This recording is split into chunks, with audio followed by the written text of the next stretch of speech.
بالله عليك، أتدري من الرجل؟ الرجل والله من إذا خلا بما يحب من المحرم وقدر عليه تذكر وتفكر وعلم أن الله يراه ونظر إلى نظر الحق إليه فاستحى من ربه. كيف يعصاه وهو يراه؟ كيف يعصاه وهو يراه؟ هيهات هيهات، والله لن تنال ولاية الله حتى تكون معاملتك له خالصة. والله لن تنال ولايته حتى تترك شهواتك وتصبر على مكروهاتك وتبذل نفسك لمرضاته. إن أقواما أحبهم فأحبوه واشتاق للقياهم فاشتاقوا إليه. رأى عبد الله بن عمرو الأنصاري ليلة أحد أنه يقتل فأوصى جابرا بأمه وأخواته خيرا، فقالت الأم: أين الملتقى يا أبا جابر؟ قال: الملتقى الجنة. فخرج يريد الموت ويتمناه فأعطاه الله ما تمنى مقبلا غير مدبر.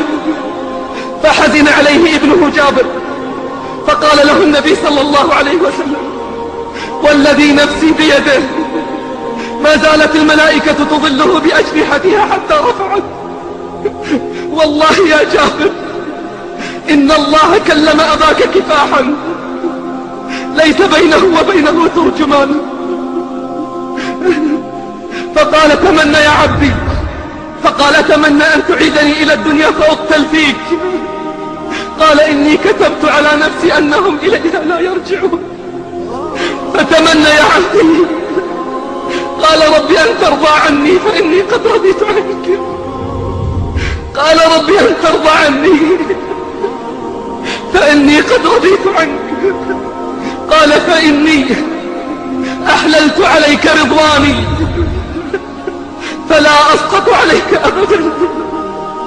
ثم جعل الله روحه وأرواح إخوانه الذين قتلوا معه في حواصل طير خضر ترد الجنة فتأكل من ثمارها وتشرب من أنهارها وتأوي إلى قناديل معلقة بالعرش حتى يرث الله الأرض ومن عليها. هذا ما توعدون لكل أواب حفيظ من خشي الرحمن بالغيب. من خشي الرحمن بالغيب وجاء بقلب منيب. ادخلوها بسلام.